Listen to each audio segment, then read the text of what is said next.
Assalamualaikum warahmatullahi wabarakatuh. Nah, anandaku semuanya, sebelum kita belajar, marilah kita membaca basmalah terlebih dahulu.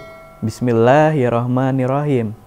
Nah, pada kesempatan kali ini, anandaku semua kembali bertemu dan berjumpa dengan guru informatika yaitu Bapak Iksan ya.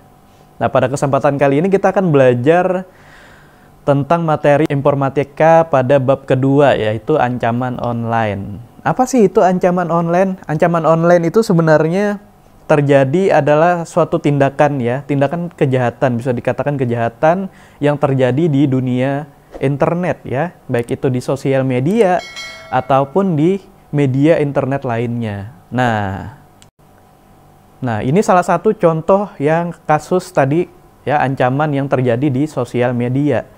Nah, yaitu cyberbullying ya. Cyberbullying yaitu tindakan intimidasi dunia maya atau perundung dunia maya ya. Dan segala bentuk kekerasan verbal yang dialami seseorang melalui internet, ponsel atau perangkat digital. Nah, biasanya juga bullying atau perundung ini menggunakan media teknologi digital ya sebagai media untuk melakukan tindakan tersebut ya.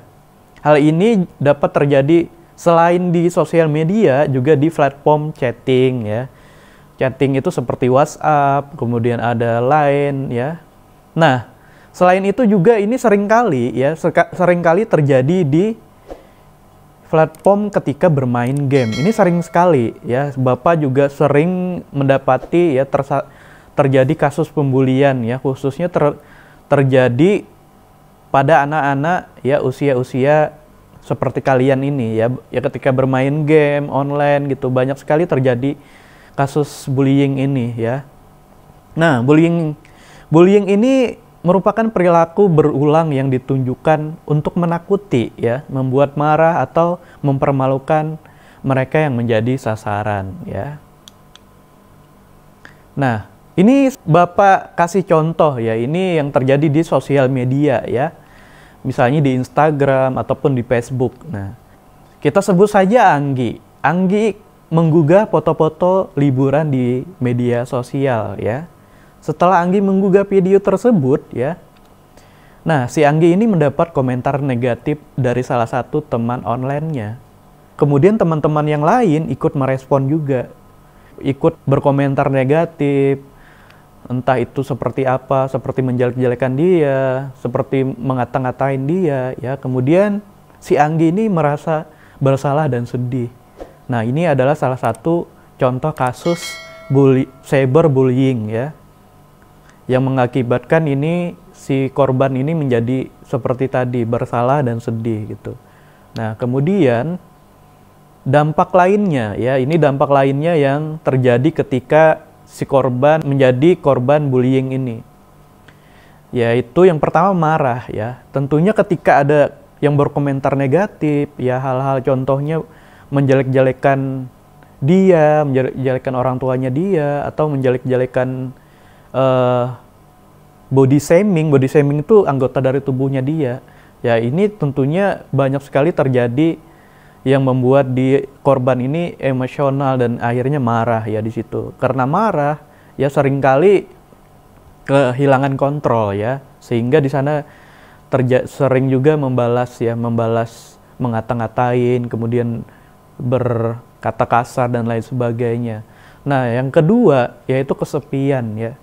Kesepian karena apa? Karena ketika dia mengupload foto tadi, ketika dia curhat di sosial media, dia mendapatkan respon yang negatif. Akhirnya dia tidak memutuskan untuk tidak bercerita di sosial media gitu ya. Dan akhirnya dia merasa kesepian karena dia tidak memiliki media untuk dia curhat atau dia menyalurkan kreativitasnya dia gitu ya. Dan akhirnya timbullah depresi di sini ya.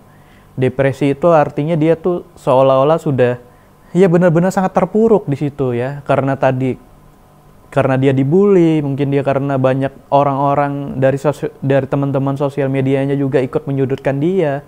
Ya, akhirnya dia depresi ya. Yang selanjutnya yaitu dia akhirnya cemas. Kecemasan di sini dia takut kalau misalnya dia input lagi ataupun dia posting lagi, dia takut dan cemas akan mendapatkan hal yang sama, yaitu mendapatkan komentar negatif ataukah dia akan dipermalukan di sana ya oleh teman-temannya yang tadi ikut-ikutan membuli dia gitu ya. Akhirnya dia jadi tidak berani lagi untuk memposting ataupun dia membuka sosmednya ya. Bisa terjadi juga tiba-tiba dia langsung hapus ya sosmednya karena dia takut untuk dijadikan korban bullying tadi ya. Nah, selanjutnya ini dikucilkan. Ya. Dikucilkan karena tadi dia merasa orang-orang yang ada atau teman-temannya yang di sosmed tadi memojokkan dia ya, seolah-olah dia itu tidak memiliki teman dan merasa dikucilkan di situ ya. Apa yang harus dilakukan jika mengalami cyberbullying ya? Nah, yang pertama yang harus Ananda ingat yaitu jangan merespon ya. Kenapa jangan merespon? Karena ya, pelaku dari cyberbullying ini dia sangat menantikan dan mengharapkan korban ini merespon ya. Ketika korban ini merespon, maka dia ini seolah-olah mendapatkan target gitu ya, seolah-olah apa yang istilahnya itu jebakan dia tuh dapat gitu loh, jebakan dia. Ketika Ananda merespon, maka dia berhasil untuk memancing Ananda ya. Nah, jadi tidak usah direspon ya, dibiarkan saja, dicuekin ya. Dibiarkan, abaikan, maka si perilaku ini akan merasa gagal ketika Ananda lakukan itu ya. Jadi Ananda yang harus lakukan yaitu Ananda benar-benar harus diabaikan aja, diabaikan. Kalau perlu nggak usah dilihat ya, nggak usah dilihat ya. Yang kedua, jangan membalas aksi pelaku ya. Jadi Anandaku semuanya ketika mengalami hal seperti ini, mengalami hal cyberbullying ini, Ananda tidak perlu membalas ya, membalas dalam artian Ananda juga ikut membuli atau ikut ngata-ngatain, ikut berkata kasar ya. Itu sama saja Ananda menjadi salah satu pelaku dari kasus cyberbullying ini ya. Kemudian yang ketiga berbicaralah, kemudian Ananda berbicara pada orang yang dipercaya seperti orang tua atau guru. Nah, dengan Ananda bercerita ya, berbicara kepada orang yang Ananda percaya, Ananda bisa mendapatkan solusi dari orang tua tersebut atau guru Ananda ya. Jadi Ananda tidak salah langkah ya. Dan Ananda juga tidak memendam masalah ini sendirian ya. Jangan sampai Ananda karena masalah bullying ini Ananda jadi semua aktivitas Ananda jadi terganggu. Nah, yang kelima yaitu langsung diblokir saja ya. Biar Ananda tidak melihat lagi ya apa yang dia lakukan, dalam artian untuk menjelek-jelekan misalnya, untuk membuat meme dan lain sebagainya ya. Diblokir saja sosmednya agar Ananda tidak dapat berinteraksi lagi dengan pelaku tersebut ya. Nah, yang keenam, kalau misalnya pelaku ini memang benar-benar sudah keterlaluan dan sudah dalam artian itu tindakannya ini sudah benar-benar sangat fatal gitu ya. Ini perlu ya dilaporkan ke pihak berwenang ya. Nah, cara mencegah cyberbullying ini seperti apa ya? Yang pertama, selalu berperilaku santun di dunia maya ya. Jadi Anandaku semua harus menjaga sikap ya. Menjaga obrolan ya, typing yang sopan gitu agar Anandaku semuanya kalau misalnya tidak paham atau tidak mengerti, tidak perlu ikut berkomentar ya di sosial media. Ya, karena ketika Ananda salah berkomentar itu Ananda bisa memungkinkan untuk dibully ya, dipojokkan di sana ya. Jadi Anandaku semua di situ harus menjaga ya. Nah, kemudian yang kedua, jangan menyebarkan data pribadi di akun sosial media ya. Kenapa? Karena ketika Ananda menyebarkan data pribadi itu akan menjadi informasi ya untuk pelaku atau akan dijadikan target ya. Karena dia mengetahui informasi-informasi pribadi Anandaku semuanya ya. Jadi kalau misalnya di sosial media ya Ananda tidak perlu menyebarkan informasi-informasi yang bersifat pribadi ya. Nah, yang ketiga, tingkatkan empati ya, tingkatkan rasa peduli terhadap kondisi orang lain. Misalnya, kalau misalnya ada orang yang Ananda kenal ya atau teman Ananda yang kalau Ananda lihat di situ seperti terjadi pembulian, maka Ananda harus punya rasa empati. Ananda harus membela ya, terus memberikan semangat kepada korban ya. Kemudian Ananda juga bilang ini bahwa ini kasus bullying, ini termasuk kasus kejahatan yang harus dihentikan gitu ya. Jadi empati itu sangat penting di sini ya.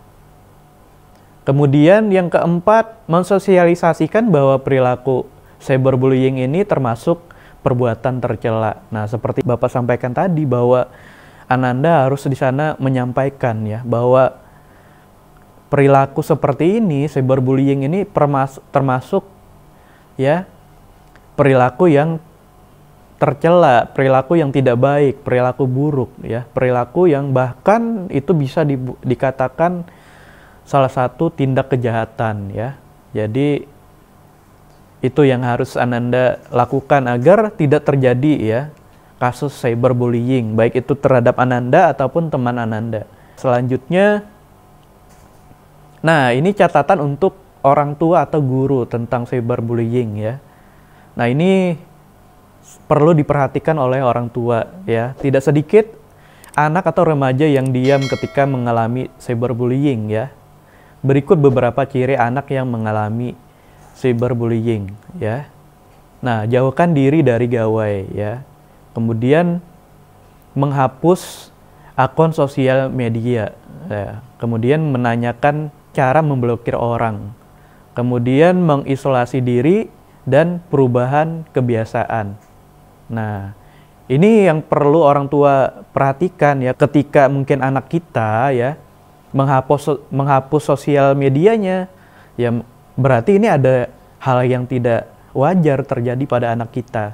Makanya kita sebenarnya harus selalu memantau juga ya sosmed anak kita, agar kita tahu ya setiap hal-hal yang terjadi, setiap aktivitas anak kita, itu kita bisa melihat dan memantau. Sebenarnya di era teknologi ini kita bisa memantau anak kita lewat sosial media. Karena kecenderungan ya di zaman teknologi atau era teknologi sekarang, anak-anak selalu mengekspos ya aktivitasnya di media sosial. Nah, itu aja Anandaku semuanya ya untuk materi ancaman online yang kita pelajari di bab kedua ini ya. Akhir kata Bapak ucapkan Assalamualaikum warahmatullahi wabarakatuh.